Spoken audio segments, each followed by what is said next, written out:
Hey guys, it's me, Holly Madison. Welcome back to my channel. Happy Halloween or happy almost Halloween. I'm not sure exactly when I'll be posting this, but today I'm going to react to Girls Next Door Season 1, Episode 9. And it's the first of the Halloween episodes. You guys have asked me to do the Halloween episodes, but I didn't want to do them out of order. So I rushed and did a bunch so I could do this one before Halloween. This one's called Ghostbusted. If you could hit the like and subscribe button, I would really appreciate it. And let's get started with the episode. So it's opening with the tombstones in front of the house, which I really loved. Everybody got a tombstone with a little saying, and you'll see that Kendra and I are painting some and coming up with sayings for some of the playmates who live across the street. I just always love doing anything crafty, and I love the tombstones because when I moved into the house, like Halloween came about like 2 months after, and somebody made me a tombstone, and it was the first time I felt really special being at the house. Kind of. So the tombstones had a special place in my heart. So showing the haunted house and the Halloween party. The haunted house was always really amazing. It was done by Hef's friend Rich Carell, who collected all this horror memorabilia. His story is really interesting. He actually was one of the kids on Leave It to Beaver in the 50s, and that was shot on the Universal lot. And he would always go dumpster diving and find that the studio was throwing out all kinds of props from the horror movies featuring like all the Universal monsters, like Dracula and Frankenstein and Wolfman and things like that. So that's how he started his collection. Now he has this amazing collection. And for years, he built out the haunted house at the mansion. And for so long, the mansion had one of like the premier haunted houses. Like you didn't see big Halloween parties for adults around the country back then. So it was really unique. Oh, they did Bridget's background of her interview is like her room decorated for Halloween. So it looks really cute, very different. So we're talking about the ghost story of the mansion, which was that the mansion was supposedly haunted by Mrs. Letts, the wife of the former owner, who supposedly threw herself off the second floor balcony and onto the travertine floors of the Great Hall. It's a great story, but not true. Actually, that was invented by a playmate in the 80s who was dating Hef. Her name was Carrie. Actually, I don't think she was a playmate. She was in the magazine, but whatever. Nobody cares about these titles, but people actually in that world. Anyway, she was Hef's girlfriend and was in the magazine and stuff. And she made up the story to like scare all the new girls coming in. And it's a great story, so props to her. Oh my gosh, we're talking about the seance that's coming up. And the seance was just like a sad disappointment. Like I felt like the medium didn't have any answers for us. I don't know if she even really was a medium. I'm craving a pickle right now. Oh my God, Mary is telling this crazy story about how somebody she knew had a haunted house and they had an exorcist come and they ended up finding bones in the backyard. I need to find out what house this was. So this is where we have a paranormal investigator come investigate the mansion, which like a formal investigation didn't really happen because it was just like a quick day of shooting.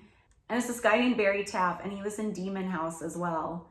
And he comes with his friend who's kind of a funny guy. Oh, Bridget and I are wearing these cute dresses that were actually like a Playboy licensed product, but they were really cute, like these satiny dresses.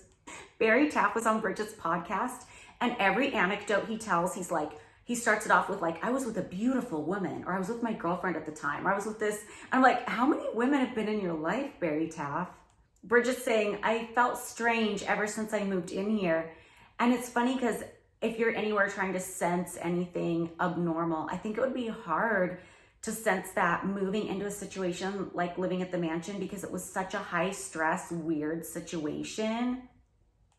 So Hef did not believe in ghosts because he's an atheist. No offense if you're atheist, but that's just kind of boring to me.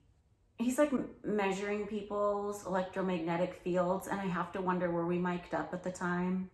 Oh my God, his assistant is like, my piece of equipment just shut off, and it's weird because he's standing in front of the TV, the same TV that like turned on by itself and went really loud when I was in there one day, and I was like, oh, I really want to believe in ghosts, but I just really need a sign. And then the TV like goes on and like really super loud. So I don't know, funny coincidence that his equipment breaks right in front of that same TV. Oh my God, so they're standing there and they're saying, oh, I feel like I'm in different dimensions and my ears are plugging up. And Barry's assistant, or his friend he's with, is kind of funny. So I just thought the whole thing was goofy the way they were talking. And back at that time, I wasn't really sensitive to anything. It wasn't until I was pregnant with my daughter later on that I began to get more sensitive and live in other haunted houses that I really began to feel what things felt like. Like the second house I lived in Vegas had a really haunted guest house. And that was the first place where I really learned what it felt like to walk into a room where you can sense something's haunted.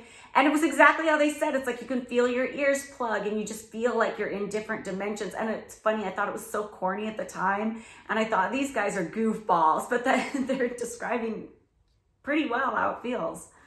Okay, so the medium is arriving.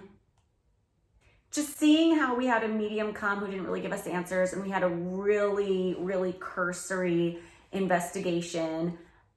I think this place, I would love to see this place actually investigated, but I don't know if the new owner of the mansion will be down for that. Like, I don't know him, I haven't met him, but I bet he's like a stick in the mud that wouldn't do that. That's just my guess. So I'm wearing this vampire costume to this seance, I still have it, that I got from Trashy Lingerie. And that outfit has, between Bridget and I, because she borrows it a lot, it's been worn more than I think any outfit I've ever had.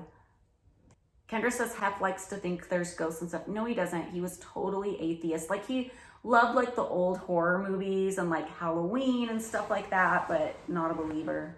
Boring. All this medium is doing is asking questions. She's not giving us anything.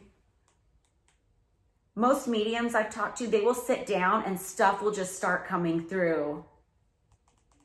Oh my gosh, and she kept saying, this all happened before the beginning of time. What does that mean? Who found this medium? I'm curious. I don't know if this person's a medium, honestly. So this episode went by really fast. We're already wrapping up and we're watching a horror movie in bed all together. We all have trays of food. It looks like it's spaghetti night. Oh, Hef is showing like a horror movie he made when he was a kid. It was a pretty good movie for a 16-year-old back in the 40s. Would have been hard to make a movie back then. We didn't have camera phones. They didn't have camera phones. I wasn't alive back then, contrary to popular belief. Okay, that episode went by faster than all the others. I really enjoyed it. My favorite things, I think, were seeing Bridget's room decorated for Halloween. It looked really great as the backdrop of her interview. I liked the way we all looked in it. It was fun. It was a very pretty episode. I loved the aesthetic of the whole thing. Least favorite, I think, is just the feeling of not really being satisfied, because I would love to see an actual investigation of that house. That would be amazing. So I hope you enjoyed the reaction to that Halloween episode, and let me know what kind of video you would like to see next. I will see you guys soon. Bye.